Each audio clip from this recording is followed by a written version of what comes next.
You all, I hope you all are doing very well. सुरुवात मी केली होती रेसिपीला, पण तेवढ्यात मला आठवलं फ्रेंड्सला दाखवायला गरज आहे. हा आहे बटाट्याचा किस. हा आहे एक कांदा चॉप करून घेतलेला आहे. जिंजर गार्लिक पेस्ट आहे. हा बटाटा जो मी किसला आहे. आणखी पूर्ण हा लहान बटाटा आहे, हा मी किसून घेणार आहे. आणि हे आहेत आपले रॅडिश लीफ.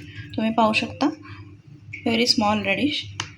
पण मला लीफ यासाठी वापरायचे आहेत की हे इकडे केस गळतीचा खूप प्रॉब्लेम आहे आणि त्याच्यासाठी असे थोडेफार व्हेजिटेबल्स पोटात गेले तर कदाचित फायदा होऊ शकेल असं वाटतंय. म्हणून मी हे वारंवार करून पाहण्याचा प्रयत्न करत असते. पालक, मेथी, रॅडिश असे सगळे प्रकारचे मूळभाज्या किंवा फळभाज्या किंवा ज्या काही भाज्या असतील, लिफी व्हेजिटेबल्स असतील, त्या मी सगळ्या वापरून पाहत असते. तर आज हे वापरून भाजी तर याची कोणी खात नाही, त्यामुळे ह्याची मी बनवणार आहे भजी. चला तर मग करून पाहूया. हे फाईनली चॉप करून घ्यायचं आहे आणि बटाटा किसून घ्यायचा आहे.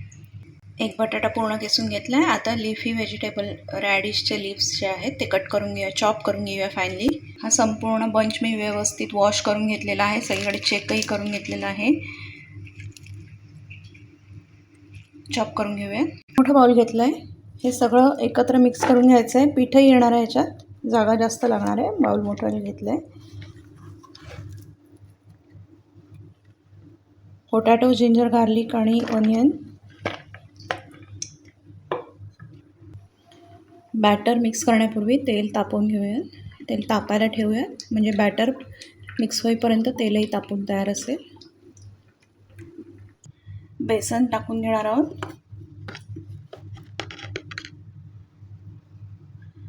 2 टेबलस्पून होईल एवढा मापाचा हा मोठा चमचा आहे. 1, 2 मिक्स करून पाहूयात. आधी मिक्स करण्यापूर्वी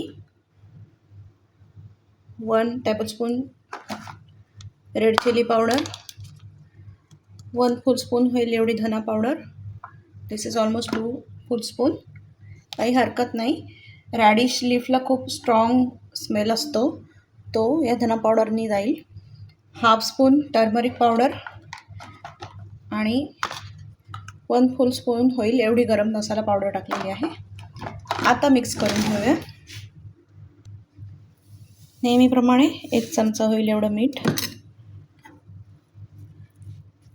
मिक्स वेल. आता हाताने मळूयात.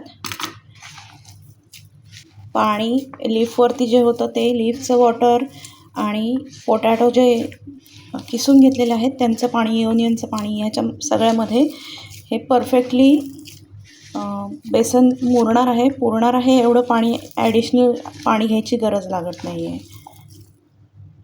मस्त दाणेदार ओवा आहे, क्रश करून घ्यायचा आणि टाकायचा आहे. त्याच्या स्मेलला तोड म्हणून हिंग मिक्स करा. आणि पकोडा क्रिस्पी व्हावा म्हणून हे 1 टेबलस्पून होईल एवढं तांदळाचं पीठ मिक्स करूयात. इकडे तेलही तापलेलं आहे. आपलं बॅटरही तयार आहे. जास्त रेस्ट ठेवायचं नाही आहे. रेस्टवर ठेवलं तर ह्याला आणखीन पाणी सुटेल आणि बॅटर पातळ पातळ होत जाईल. लगेच भजी सोडून घेऊयात तेलामध्ये.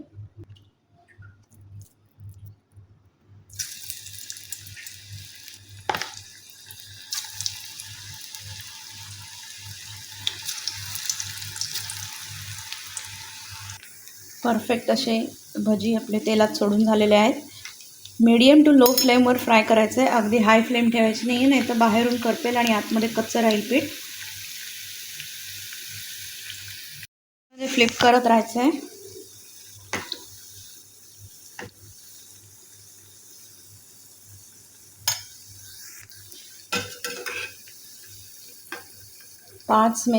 पाच ते 8 मिनिट झाले असते. फ्लिप करत करत मीडियम गॅसवरती परफेक्टली आपले पकोडे शिजून तयार आहेत. काढून घेऊयात आणि सर्व करूयात. चला, let us serve it with tasty अशी पुदिनाची चटणी. आजची रेसिपी तुम्हाला कशी वाटली नक्की लाईक, शेअर, सबस्क्राईब करायला, कमेंट करायला विसरू नका. थँक्यू. जेव्हा कोणताही डाऊट येईल की ही पालेभाजी लहान मुलं खातील का किंवा घरातली मोठी माणसं खातील का, तेव्हा मी अशी आयडिया वापरत असते. पकोडे करते किंवा पालकचा पराठा, एनी व्हेजिटेबल पराठा बनवते, ज्यामधून लहान मुलांनाही अंदाज येत नाही, मोठ्या माणसांना अर्थातच अंदाज येत असतो, पण तरीही त्यांना त्याची चव अतिशय आवडते आणि ते आवर्जून तो पदार्थ नक्की संपवतात. तर तुम्ही हे ट्राय करून बघा आणि रेसिपी कशी वाटली हे कमेंट करून सांगायला विसरू नका.